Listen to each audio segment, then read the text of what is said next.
राधे राधे। स्वागत है आप सबका सुबोध फाइनल एजुकेशन में। आज हम जो आपकी क्लास चल रही थी drugs use in treatment of communicable disease, इसका पार्ट 2 करने वाले हैं। पार्ट 2 में हम जो रिमेनिंग टॉपिक्स बच रहे हैं, जो मैंने आपको बता दिया था क्या क्या हो चुका था। आपके हो गया था पेनिसिलिन हो गया, सेफेलोस्पोरिन हो गया, एमिनोग्लाइकोसिड्स हो गया, मैक्रोलिड्स हो गया, ब्रॉड स्पेक्ट्रम हो गया, नैरो स्पेक्ट्रम एंटीबायोटिक्स हो गई, और क्विनिलॉन्स हो गया। ठीक है, और भी एमोक्सिलिन वगैरह बहुत सारे टॉपिक हो चुके थे आपके, एजिथ्रोमाइसिन वगैरह। तो आज हम बात करने वाले हैं जो भी बच रहे थे आपके टॉपिक्स, जैसे सल्फेनोमाइड्स बच रहा था, एंटी ट्यूबरकुलर्स बच रहा था, ठीक है, एंटी लेप्रोसी, मलेरिया, ठीक है, इन सभी के बारे में आज हम डिस्कस करेंगे, एंटी फंगल वगैरह। तो स्टार्ट करते हैं हम। बीएससी नर्सिंग थर्ड सेमेस्टर की क्लास है ये, और ये लास्ट पार्ट है आपका वन शॉट वाला, ठीक है, 8वीं यूनिट का लास्ट पार्ट बच रहा है ये। स्टार्ट करते हैं। सबसे पहले टॉपिक आता है आपके पास एंटी ट्यूबरकुलर ड्रग्स, ठीक है। तो पहले तो देखो एंटी ट्यूबरकुलर ड्रग्स है, क्या होती है एंटी ट्यूबरकुलर ड्रग्स, जो कि टीबी में काम में आए, ठीक है, ट्यूबरकुलोसिस है, उसके अगेंस्ट हम इस मेडिसिन को काम में लेते हैं। तो the tuberculosis is a chronic granulomatous granulomatous disease caused by Mycobacterium tuberculosis. किसके द्वारा होता है ये होता है माइकोबैक्टीरियम ट्यूबरकुलोसिस। माइकोबैक्टीरियम ट्यूबरकुलोसिस क्या होता है? ये एक ऐसा बैक्टीरिया है जो कि एसिड फास्ट टेस्ट के द्वारा स्टेन किया जाता है, ठीक है। एसिड फास्ट स्टेनिंग आपने देखा होगा, हमने माइक्रोबायोलॉजी में पढ़ा था, उससे ये स्टेनिंग की जाती है इसकी, माइकोबैक्टीरियम ट्यूबरकुलोसिस की। अब आते हैं the drug used against TB. ऐसी ड्रग्स जो कि टीबी के अगेंस्ट यूज की जाती है वो होती है एंटी ट्यूबरकुलर ड्रग्स। क्या होती है? Anti tubercular drugs. अब जो एंटी ट्यूबरकुलर ड्रग्स है ये क्या है? ये भी आपके दो टाइप की होगी, फर्स्ट लाइन ड्रग्स और सेकंड लाइन ड्रग्स। जो फर्स्ट लाइन ड्रग्स होती है, ठीक है, ये स्पेलिंग थोड़ा मिस्टेक है, जो फर्स्ट लाइन ड्रग्स होती है उसमें आपके आता है आइसोनियाजाइड, रिफाम्सिन, पायरेजिनामाइड, इथाम्बुटोल और स्ट्रेप्टोमाइसिन, ये मेन ड्रग्स होती है। जबकि जो सेकंड लाइन ड्रग्स होती है, जैसे कि कौन कौन सी ड्रग्स हो गई, इथ्योनामाइड हो गया, थियासिटाजोन, अमीकासिन, सिप्रोफ्लॉक्सेसिन और पेरा एमिनो सैलिसिलिक एसिड, पीएएस, ठीक है, पीएएस, पेरा एमिनो सैलिसिलिक एसिड, ये सेकंड लाइन ड्रग्स होती है। हम बात करेंगे केवल फर्स्ट लाइन के बारे में, जो फर्स्ट लाइन ड्रग्स है इसके बारे में हम बात करेंगे। तो फर्स्ट लाइन ड्रग्स में सबसे पहले आता है पास आइसोनियाजाइड्स। आइसोनियाजाइड से इसके बारे में बात करें, जो आइसोनियाजाइड्स है इसको हम क्या बोलते हैं? आइसोनियाजाइड जो ड्रग्स है इसका शॉर्ट नेम अगर हम बात करें शॉर्ट नेम की, तो शॉर्ट नेम होता है इसका INH। क्या होता है? INH, आइसोनियाजाइड्स। तो ये सही कर ले आप, INH। आइसोनियाजाइड्स क्या होती है कि most active anti tubercular drugs होती है, most active anti TB drugs होती है, बोथ फॉर इंट्रासेलुलर और एक्स्ट्रा सेलुलर बेसिलाई, दोनों के लिए यूज ली जाती है। जो बेसिलाई भाई एंटी ट्यूबरकुलर जो माइकोबैक्टीरिया है, माइकोबैक्टीरियम ट्यूबरकुलोसिस बेसिलाई होता है ये, तो वो एक्स्ट्रा सेलुलर और इंट्रा सेलुलर दोनों के लिए काम में ली जाती है। एक्स्ट्रा सेलुलर मतलब कि सेल के बाहर, और इंट्रा मतलब सेल के अंदर। हाई पोटेंसी की ड्रग्स होती है और लो कॉस्ट होती है इसकी, यानी कि जो कॉस्ट होती है वो उसकी कम होती है, कॉस्ट मतलब कि कीमत, ठीक है। बैक्टीरियोसिडल होती है, बैक्टीरियोसिडल मतलब जो बैक्टीरिया है उसकी डेथ करती है, ना कि इसकी ग्रोथ को स्लो करती है, डेथ करती है बैक्टीरिया सेल वॉल की।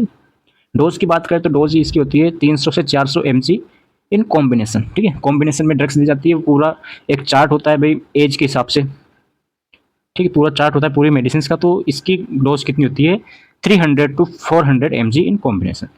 एडवर्स इफेक्ट्स की बात करें, एडवर्स इफेक्ट्स में रेसेस हो जाते हैं, स्किन में रेसेस हो गए, हेपेटाइटिस हो गया, हेपेटाइटिस मतलब liver inflammation of hepatic cells, loss of memory, memory loss हो जाती है, मेमोरी क्या हो जाती है? लॉस हो जाती है, और सीजर्स दोनों टाइप आ जाते हैं, ठीक है, आइसोनियाजाइड के एडवर्स इफेक्ट्स। फिर आता है रिफाम्सिन। रिफाम्सिन है, रिफाम्सिन का जैसे हमने उसका शॉर्ट नेम देखा था, इसका शॉर्ट नेम क्या है? आर। क्या है? आर। तो it is semi synthetic derivatives of rifamycin B. Rifamycin है उस रिफामाइसिन बी है, उसका डेरिवेटिव्स होता है ये rifampicin. It acts for both intracellular extra cellular, same as isoniazids. Isoniazids भी क्या होता है? दोनों के लिए होता है, तो ये भी दोनों के लिए है। It is a sterilising agent, एक स्टेलाइजिंग एजेंट होता है। अब स्टेलाइजिंग क्या होता है आपने पढ़ रखा है इन्फेक्शन कंट्रोल वगैरह में। Rifampicin causes an orange red colour of body secretion due to its metabolism, ठीक है। मतलब कि रिफाम्सिन से क्या होता है? रिफाम्सिन से जो बॉडी सिक्रेशन होता है, बॉडी सिक्रेशन मतलब कि जैसे हमारी बॉडी में जो जो भी सिक्रेशंस होते हैं, अब आप सबको पता है कौन कौन से सिक्रेशन हो सकते हैं हमारी बॉडी में, उनका कलर कौन सा हो जाता है, ऑरेंज या रेड कलर का हो जाता है। जो सिक्रेशंस होते हैं हमारी बॉडी में, जो कि रिफार्मसिन ले रहा है, जो रिफार्मसिन ले रहा है उसका जो सिक्रेशन होगा बॉडी में, ठीक है, बॉडी के बाहर जो सिक्रेशन होगा, जैसे सिक्रेशन कुछ भी हो सकता है, जैसे ईयर डिस्चार्ज हो गया, ठीक है, कोई भी एटसेट्रा एनी वन, कोई भी सिक्रेशन हो, उसका कलर कौन सा हो सकता है, ऑरेंज रेड कलर। यहाँ पे कोई पर्टिकुलर नाम नहीं दे रखा। डोज की बात करें, डोज हो गया वही 450 से 600 mg, 450 टू 600 mg डोज होगी इसकी। कॉन्ट्राइंडिकेशंस की बात करें, मतलब कि कब इसको नहीं लेना चाहिए, तो हिपेटिक डिसफंक्शन, लीवर डिसफंक्शन हो जाए, जीआईटी डिस्टर्बेंस है तब नहीं लेना चाहिए, फ्लू लाइक सिम्टम्स हो, फ्लू लाइक सिम्टम्स देखने को मिले, जैसे कोल्ड हो गया, चिल हो गया, ठीक है, कोल्ड चिल्स, हाइपर सेंसिटिविटी हो अगर ड्रग से, तो भी हमें काम में नहीं लेनी चाहिए। फिर आता है पायरेजिनामाइड। पायरेजिनामाइड को जेड से रिप्रेजेंट करते हैं या शो करते हैं। It is synthetic analog of nicotinamide. Nicotinamide है। अब ये क्या होता है, वो अगर हम पूरी फार्मा करें तब जाके पता चलेगा, पूरी डीप तो जब पढ़ेंगे जब हम फार्मा कर रहे हो, लेकिन अभी बीएससी नर्सिंग है तो बीएससी नर्सिंग में ज़्यादा डीप पढ़ने की कोई ज़रूरत नहीं है, जितना आपके सिलेबस में उसके अकॉर्डिंग ही चल रहे हैं। एक्स्ट्रा कुछ नहीं पढ़ रहे हैं, सिलेबस के अकॉर्डिंग पढ़ रहे हैं, ना एक्स्ट्रा पढ़ रहे हैं ना कम पढ़ रहे हैं, जितना पढ़ रहे हैं अच्छा पढ़ रहे हैं। पायरेजिनामाइड है वो क्या होता है, सिंथेटिक एनालॉग होता है किसका, निकोटिनामाइड का। निकोटिनामाइड का क्या होता है, सिंथेटिक एनालॉग होता है वीक ट्यूबरकुलोसिडल। अब अब आप कहोगे सर यहाँ तो ट्यूबरकुलोसिडल आ गया है, कभी आप बोल रहे हैं बैक्टीरियोसिडल, तो बैक्टीरिया कौन सा है, बैक्टीरिया ट्यूबरकुलोसिस ही तो है, माइकोबैक्टीरियम ट्यूबरकुलोसिस है बैक्टीरिया, माइकोबैक्टीरियम ट्यूबरकुलोसिस ही तो है बैक्टीरिया का नाम।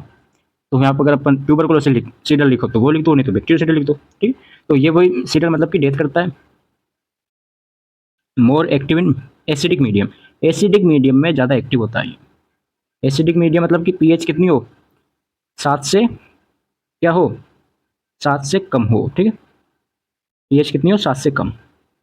Highly effective during first 2 months, जब हम इस मेडिसिन को ले रहे हैं उसके फर्स्ट के 2 महीने में के दौरान ये ज़्यादा इफेक्ट करती है। More effective against slow growing bacteria, जो स्लो ग्रोइंग बैक्टीरिया होते हैं, धीरे धीरे ग्रो करते हैं, उनके लिए ये ज़्यादा इफेक्टिव है। डोज की बात करें तो 1200 से 1500 mg इसकी डोज होती है। साइड इफेक्ट्स, हिपेटोटॉक्सिसिटी, गोट हो गया और आर्थराल्जिया हो गया, ठीक है। आपको पता ही है हिपेटोटॉक्सिसिटी क्या होती है, हिपेटिक सेल है उसमें मतलब कि टॉक्सिसिटी हो जाए, टॉक्सिसिटी हमने पढ़ रखा है। गोट एक उसका आर्थराइटिस है, उसका पार्ट होता है, जैसे रूमेटॉइड आर्थराइटिस होता है, गोट में एक आर्थराइटिस होता है, ठीक है। और आर्थराइटिस क्या है, पेन है ये भी, ठीक है, मसल ये पढ़ रखा है आपने।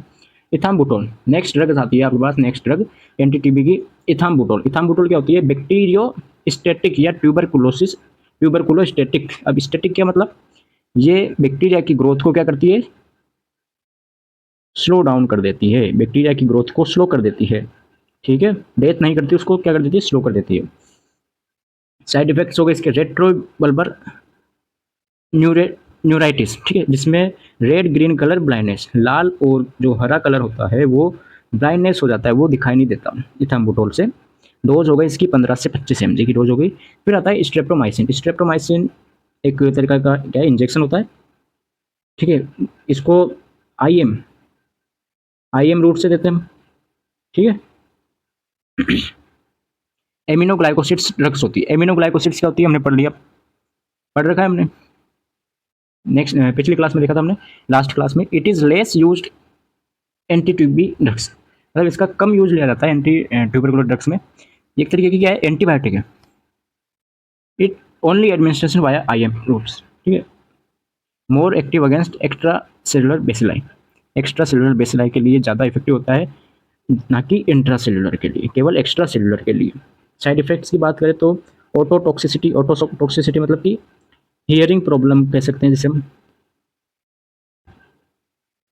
और नेफ्रोटॉक्सिसिटी, नेफ्रॉन आ गया, मतलब कि यूरिन से रिलेटेड है, ठीक है। डोज की बात करें तो डोज होती है इसकी 750 से 1000 mg, मतलब कि 1 ग्राम हो गया, ठीक है, डोज होगी इसकी।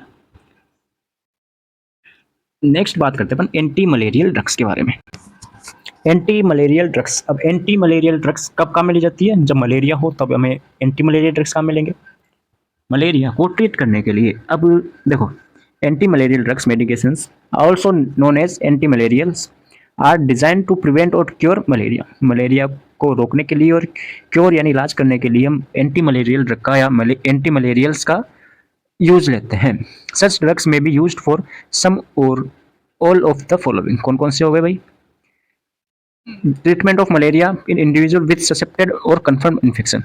भाई या तो हमें क्या है, डाउट हो, ससेप्टेड हो मतलब कि हाँ इसके हो सकता है यार मलेरिया, या फिर कंफर्म हो कि भाई इसकी मलेरिया है, तो उसको ट्रीट करने के लिए देते हैं मलेरिया एंटी मलेरिया ड्रग्स। और second is prevention of infection in individual visiting a malarial endemic region who have no immunity.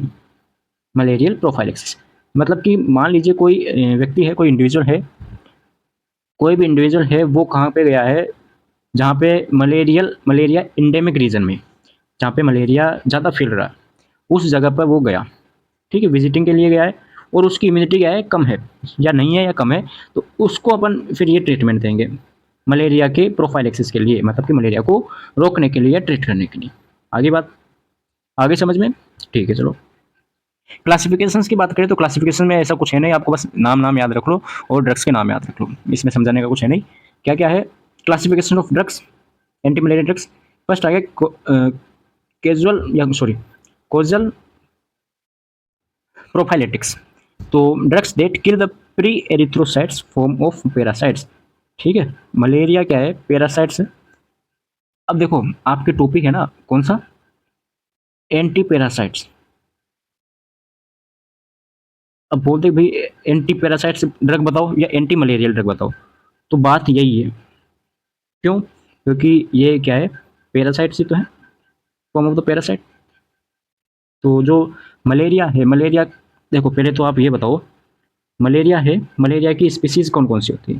Plasmodium, Plasmodium parasite होता है इसका, ठीक है। अब इसकी 5 स्पीसीज होती है, जैसे फेल्सीफेरम हो गया, प्लाज्मोडियम फेल्सीफेरम, प्लाज्मोडियम वाइवेक्स, ठीक है, ऐसे इसकी स्पीसीज होती है। भाई आपने पढ़ रखा है तो अब इसमें क्या होता है, जो मलेरिया है, मलेरिया का जो पैरासाइट्स है, इसकी दो लाइफ, आपने लाइफ साइकिल पढ़ी हो तो एक तो होती है एरिथ्रोसाइट्स में, और एक कहाँ पे होती है, एक होती है लीवर में, ठीक है। ये दो आपने आपको पता हो तो जो ये वाली ड्रग्स होती है, ठीक है, ये कहाँ पे उसको प्री एरिथ्रोसाइटिक फॉर्म में किल करती है। कौन कौन सी हो गई? ठीक है, ये ड्रग्स हो गई, पायरेमेथामाइन, प्रीमाक्विन, प्रोग्वेनिल, ठीक है, ये ड्रग्स हो गई। दूसरी आ गई क्लिनिकल क्यूरेटिव्स। कौन सी? क्लिनिकल क्यूरेटिव्स। इसमें कौन कौन सी ड्रग्स आ गई? इसमें आ गई क्लोरोक्विन, मोस्ट इंपॉर्टेंट, क्लोरोक्विन और क्विन, ठीक है। ये दो ड्रग्स आपने सबने नाम सुन रखा है इसका, ठीक है, ये ड्रग्स हो गई। नेक्स्ट आती है आपके पास रेडिकल क्यूरेटिव्स। अब कौन सी स्पीसीज के लिए? प्लाज्मोडियम वाइवेक्स और प्लाज्मोडियम ओवेल के लिए, ये वही प्रीमाक्विन आ गई। और इस स्पोरोन्टो स्पोरो स्पोरोन्टोसिड्स, तो ये मलेरिया की जो मॉस्किटो है, मच्छर, उसकी कौन सी में drug that inhibit the life cycle of malaria parasite in mosquito. Mosquito के अंदर एक तो मॉस्किटो है, मच्छर है, उसके अंदर लाइफ साइकिल होती है, एक होती है अपने ह्यूमन के अंदर, ठीक। तो ये किस में किल कर देती है? ये कर देती है मॉस्किटो के अंदर। वही ड्रग्स आ गई इसका भी, प्रीमाक्विन। प्रीमाक्विन। अब बात करते हैं क्लोरोक्विन के बारे में। क्लोरोक्विन क्या होती है? Chloroquine is a highly effective blood, हाँ, chloroquine is highly effective blood schizonticides with activity all 5 species of the plasmodium. Plasmodium की जो 5 स्पीसीज है उसके लिए एक्टिव होती है। कहाँ पे होती है? ब्लड सीजोनटोसिड्स। अब ब्लड सीजोनटोसिड्स क्या है? कौन कौन सी ड्रग्स आ गई? ये वाली, ये हमने देख लिया। डोज की बात, sorry, chloroquine is A 4 amino quinoline compound. कौन सा कंपाउंड होता है? 4 एमिनो क्विनोलिन कंपाउंड होता है। It is an anti malarial drug, anti malarial drug होती है। इसका ब्रांड नेम, जो ब्रांड नेम होता है भाई, एक तो जेनेरिक नेम होता है, ब्रांड नेम होता है, इसका ब्रांड नेम होता है लेरिएगो। कौन सा? लेरिएगो या लारिएगो। मैकेनिज्म ऑफ एक्शन की बात करें, कैसे ये एक्शन करता है, जो माइक्रो ऑर्गेनिज्म है उस पर कैसे एक्शन करता है ये, तो chloroquine has been found to be active against erythrocytic form of all species of parasites. Erythrocytic form होती है उस पर ये एक्टिव होता है। इरिथ्रोसाइट्स होती है और एक होती है मॉस्किटो वाली, ठीक है। इरिथ्रोसाइट्स पर ये एक्टिव होता है बॉडी के अंदर। डोजेज कितनी होगी? डोजेज होगी इसकी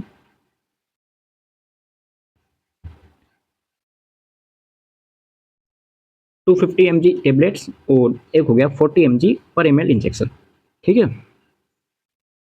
इंडिकेशंस की बात करें कब कब काम में ली जाती है ड्रग्स, तो treatment of acute attack of malaria due to all species of plasmodium parasites, ठीक है।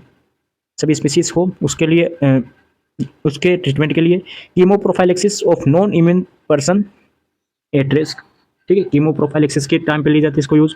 Treatment of extra intestinal amoebiasis उसके टाइम पे भी यूज ली जाती है। रिमेटोइड आर्थराइटिस हो, फोटोजेनिक रिएक्शंस हो, ठीक है। आर्थराइटिस मीन्स जॉइंट्स पेन, तो इन काम पर ये ट्रीटमेंट की जाती है इन ड्रग्स से।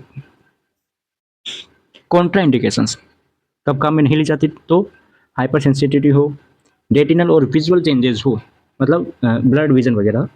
हिस्ट्री ऑफ एपिलेप्सी, एपिलेप्सी क्या होता है पढ़ लिया हमने एमएसएन सेकंड में। सोरियासिस हो, सोरियासिस क्या होता है ये भी पढ़ रखा है थर्ड सेमेस्टर में। एडवर्स इफेक्ट्स, एडवर्स इफेक्ट्स की बात करें हम तो ओक्यूलर रिएक्शंस, क्या क्या हो सकता है इससे? ओक्यूलर रिएक्शन में जैसे कि ब्लड विजन हो सकता है, न्यूरो मस्कुलर वही एपिलेप्सी हो गया। ऑडिटरी रिएक्शन मतलब कि हियरिंग, हाँ इसमें अपन लिख सकते हैं अपन वही ऑटोटॉक्सिसिटी लिख सकते हैं। एक डर्मेटोलॉजिक्स में स्किन इरप्शन लिख दो, ठीक है, या फिर अपन लिख सकते हैं इसमें रेसेस वगैरह, इचिंग। नेक्स्ट जो ड्रग्स आती है क्विनिन, क्लोरोक्विनिन पढ़ लिया, अब आती है क्विनिन। क्लोरोक्विनिन किससे होती है? 4 एमिनो क्विनिडोन से। Quinine drugs, quinine sulphate plus doxycycline.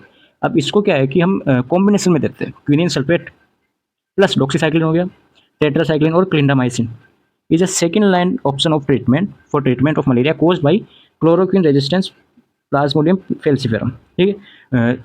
जो क्लोरोक्विन से क्या हो जाए, रेजिस्ट कर जाए, मतलब कि उससे इलाज ना हो, तब हम इसको काम में लेते हैं। Quinine intercalates into DNA disrupting the parasite's replication and transmission to exert its antimalarial effects। होता क्या है कि मैकेनिक ऑफ एक्शन की बात करें तो ये क्या करती है डीएनए में, मतलब कि डिसरप्ट कर देती है रेप्लिकेशन को। जो पैरासाइट्स है, पैरासाइट्स में होता क्या है कि रेप्लिकेशन होता है, डीएनए रेप्लिकेशन होगा 1 से 2, 2 से 3, 3 से 4 से बनेगा, उसको क्या कर देती है? डिसरप्ट कर देती है, ठीक है। क्या कर देती है? डिसरप्ट कर देती है। It is not active against liver stage parasites, इसमें एक्टिव नहीं है ये लीवर स्टेज पैरासाइट्स में। नेक्स्ट आता है बस टॉपिक सल्फेनोमाइड्स। सल्फेनोमाइड्स क्या होता है? तो जैसे कि आपने नाम सुना होगा उस ड्रग्स का, सिल्वर सल्फेडाइज एजेंट, ठीक है। सिल्वर सल्फेडाइज एजेंट किस में काम मिल जाती है? वो बर्न में, अपन ने पढ़ा एंटीसेप्टिक वाले में, जो सेकेंड यूनिट थी उसमें पढ़ा था हमने, सेकेंड में पढ़ा था, ठीक है। बर्न वाले टॉपिक में पढ़ा था मतलब। तो वो कौन सी है? वो एक सल्फेनोमाइड्स है। कौन सी है? सल्फेनोमाइड्स के अंदर आती है वो। तो sulfonamides were the first effective antibacterial agents to be used systemically in man या ह्यूमन, ठीक है, मैन या ह्यूमन। तो उसके अंदर ये काम में ली जाती है। मैकेनिज्म ऑफ एक्शन की बात करें, मैकेनिकल ऑफ एक्शन कैसे काम में लेते हैं इसको मैकेनिज्म में, तो सल्फेनोमाइड्स आर बैक्टीरियोस्टैटिक्स। कौन सा होता है? बैक्टीरियोस्टैटिक्स होता है, मतलब बैक्टीरिया को क्या कर देता है, ये उसकी जो ग्रोथ है, बैक्टीरिया की ग्रोथ है उसको स्लो डाउन कर देता है। स्लो डाउन का मतलब कि उसको ग्रोथ नहीं करने देता, ग्रोथ को रोक देता है। आई बात समझ में? क्या कर देता है ये? उसकी जो ग्रोथ होती है उस ग्रोथ को ये रोक देता है, कम कर देता है, स्लो कर देता है ग्रोथ को। Folic acid is essential for the synthesis of nucleic acid. होता क्या है कि जो फोलिक एसिड होता है वो बैक्टीरिया के न्यूक्लिक एसिड है उसके सिंथेसिस के लिए ज़रूरी होता है। सिंथेसिस मतलब कि जैसे प्रोटीन सिंथेसिस होता है, सिंथेसिस है मतलब कि बन रहा है, वो भाई निर्माण हो रहा है, उसका बन रहा है, फॉर्मेशन हो रहा है, उसके लिए फोलिक एसिड ज़रूरी होता है। एक तरीके से देखें तो बैक्टीरिया के लिए, बैक्टीरिया के जो न्यूक्लिक एसिड है, मतलब डीएनए हो गया एक तरीके से, डीएनए, उसके लिए फोलिक एसिड ज़रूरी होता है। तो ये क्या करता है, उसके सिंथेसिस को रोक देता है, प्रिवेंट कर देता है। सल्फेनोमाइड्स कैसे एक्ट करता है, सल्फेनोमाइड्स उसको रोक देता है, इनहिबिट कर देता है, प्रिवेंट कर देता है। भाई बैक्टीरियोस्टैटिक्स है, मतलब कि ग्रोथ को क्या करता है, स्लो डाउन करेगा। तो कैसे करेगा, न्यूक्लिक एसिड को, न्यूक्लिक एसिड के लिए फोलिक एसिड जरूरी होता है, तो उस फोलिक एसिड को ये प्रिवेंट्स कर देता है सिंथेसिस होने से, ठीक है, फॉर्मेशन होने से ये रोक देता है। क्लासिफिकेशंस की बात करें हम, क्लासिफिकेशन, तो सबसे पहले आ गया शॉर्ट एक्टिंग। शॉर्ट एक्टिंग हमने इसको क्लासिफाइड कर दिया 5 टाइप में, short acting, intermediate, long active, poorly absorbed और टॉपिकल। इसमें हमने इसको क्लासिफाइड कर दिया। फर्स्ट आता है शॉर्ट एक्टिंग। तो शॉर्ट एक्टिंग में आ गया सुफिक्साजोल और सिफाडायाजिन, ये ड्रग्स आ गई। इसमें कौन कौन सी आ गई, तो इसकी डोज कितनी होती है, 0.5 टू 2 ग्राम बीडी में, ठीक है, दिन में 2 बार देनी है। फिर आती है इंटरमीडिएट एक्टिंग में सुफामेथाओक्साजोल, ठीक है। थर्ड आ गई लॉन्ग एक्टिविटी। लॉन्ग में आ गया, एक तो आ गया सुफाडोक्सिन, लॉन्ग एक्टिविटी में क्या आ गया, सुफाडोक्सिन, एंड एक आ गया आपके पास सुफामेथोक्सी पायरेडाइजिन, ठीक है, 2 ड्रग्स आ गए इसमें।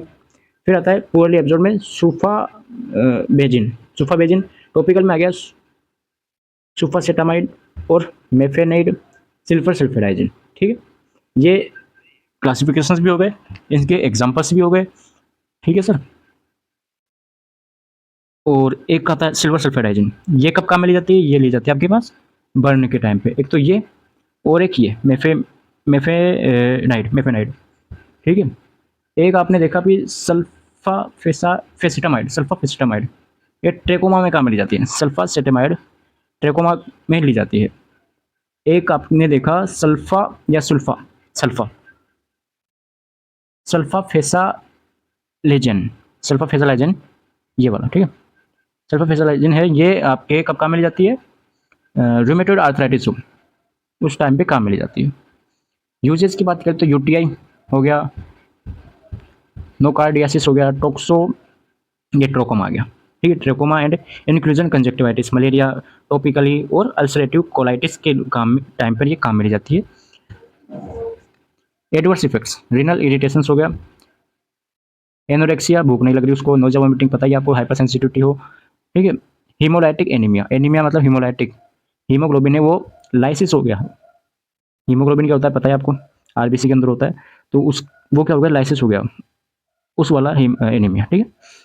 नेक्स्ट आता है हमारे पास एंटीवायरल एजेंट। एंटीवायरल एजेंट क्या होता है, जब वायरस हो, वायरस को रोकने के लिए जो ड्रग्स काम मिल जाती है वो होती है एंटीवायरल एजेंट्स। तो इसमें आ गया सबसे पहली class anti herpes virus agent. तो हर्पिस वायरस है, उसके लिए कौन सी ड्रग्स काम मिल जाती है, एसिक्लोवीर, एसाइक्लोवीर हो गया, ठीक है, गेंसिक्लोवीर हो गया, फेंसिक्लोवीर, ठीक है, ये ड्रग्स काम मिल जाती है किसमें, एंटी हर्पिस वायरस के एजेंट में। एंटी इन्फ्लुएंजा वायरस में ओसेल्टामिविर, रिमेटाडिन और कौन सी हो गई, एक मिनट को, एमेंटाडिन। फिर आता है एंटी हिपेटाइटिस एजेंट, हिपेटाइटिस हो तो उस टाइम पे कौन सी ड्रग्स काम मिल जाती है, एडेफोविर, ठीक है, ये नाम आप याद रखें, लेम्यूडेडिन। एंटी रेट्रोवायरस के टाइम पे जिडोविडिन, इसकी डोज हो गई 200 mg per day, twice day. और लामीवुडिन की कितनी होगी, लेमीवुडिन की 150 mg ट्वाइस डे, ठीक है, इसकी वो हो गया, क्लासिफिकेशन हो गया। एक आता है प्रोटीएज इनहिबिटर्स, इसमें आता है रिटोनाविर, जो प्रोटीएज, कौन सा प्रोटीएज इनहिबिटर्स है, ये क्या होता है, एंटी रेट्रोवायरल एजेंट है, कौन सा है, एंटी रेट्रोवायरल एजेंट। तो रेटोनाविर 100 mg ट्वाइस डे, दिन में 2 बार देनी है इसको। Protease inhibitors are drugs that work by interfering with protein cleaving enzyme, जो ये एंजाइम होता है, ठीक है, उसमें इंटरफेयर करता है, उसको ये वर्क नहीं करने देता, एक तरीके से बोले तो।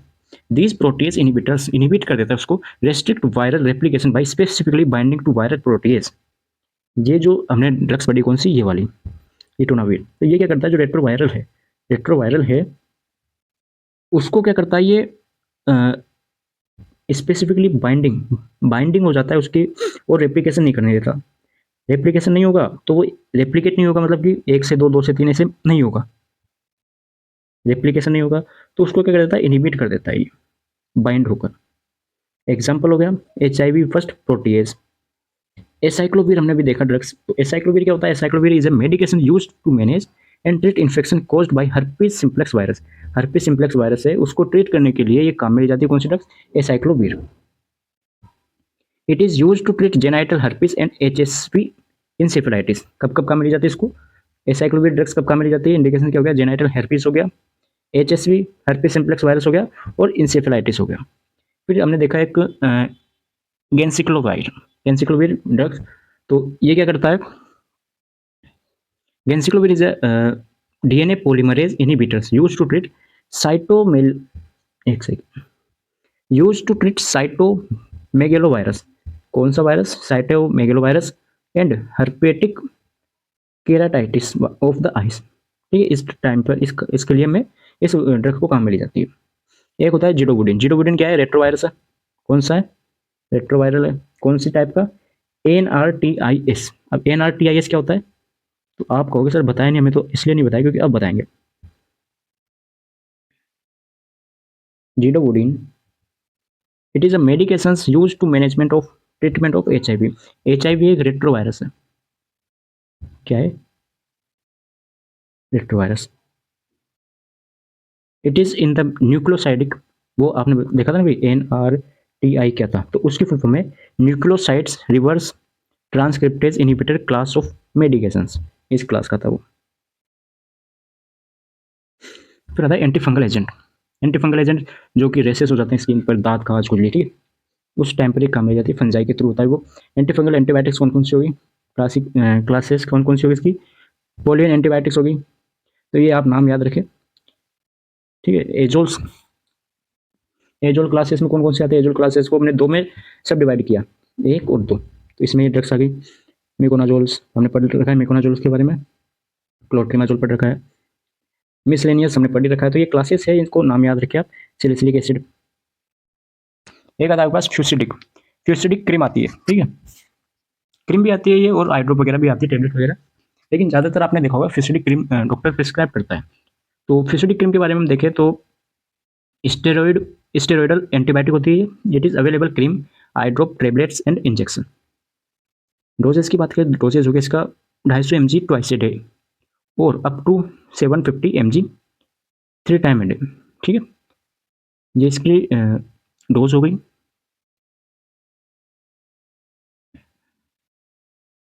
एंटी लेप्रोसी, एंटी लेप्रोसी आपके पास टॉपिक आता है। एंटी लेप्रोसी क्या होता है, ऐसी मेडिकेशंस जो कि लेप्रोसी को ट्रीट करने के लिए काम में चली जाती है। अब लेप्रोसी किसके थ्रू फैलता है, वो फैलता है माइकोबैक्टीरियम लेप्री के थ्रू, जो कि माइकोबैक्टीरियम क्लासेस का है। माइकोबैक्टीरियम क्लासेस में लेप्री आता है, और एक आता है ट्यूबरकुलोसिस। तो ट्यूबरकुलोसिस से टीबी होता है, और लेप्री से लेप्रोसी होता है, ये क्रोनिक इन्फेक्शन होता है। ड्रग कौन कौन सी होगी इसमें, डेप्सोन हो गई, इफामसिन, इफामसिन ने पढ़ रखा है टीबी वाले में, ठीक है। क्लोफामाइजिन हो गया, जाइमिन हो गया, थियासिटोन, थियाएसिटाजोन हो गया, अदर्स में आ गया इथियोनामाइड, इथियोनामाइड हो गया। तो ये सभी ड्रग्स आती है इसके अंदर, मिनोसाइक्लिन वगैरह। बात करते हैं हम देखो रिफार्मसिन हमने कर लिया, हम बात करते हैं सेकंड ड्रग्स आपके डेप्सोन के बारे में। डेप्सोन है, dapsona, dapsone is prescribed for a number of dermatologic and non dermatologic disorder. Dermatology मतलब कि स्किन से रिलेटेड, और नॉन डर्मेटोलॉजी डिसऑर्डर में प्रिस्क्राइब की जाती है। The most common indicators include leprosy and herpetiform dermatitis.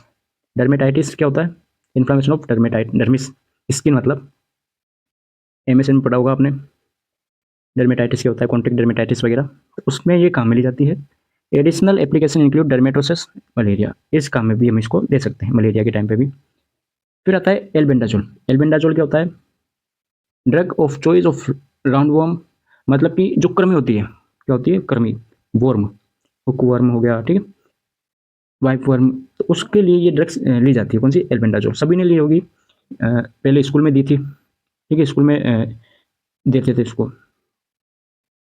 Adverse effects क्या क्या हो सकते हैं इसके? जीआईटी सिम्टम्स, जीआईटी से जैसे नौचा वोमिटिंग वगैरह हो गया, ठीक है, और एनोरेक्सिया वगैरह, वो सभी जीआईटी में आते हैं।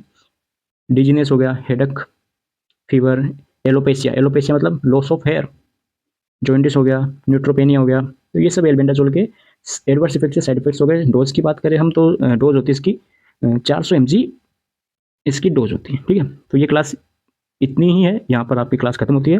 तो देखो, अब आप बोलोगे सर पूरे टॉपिक नहीं कराए, आधे आधे करा रखे, आधे आधे नहीं है, ये पूरे हैं। तो बस इसमें हेडिंग अलग अलग है, ठीक है। आपके जैसे जो भी इंपॉर्टेंट है वो सब करा दिए। अब एंटी ट्यूबरकुलर है, आपके टॉपिक है ये, ठीक है।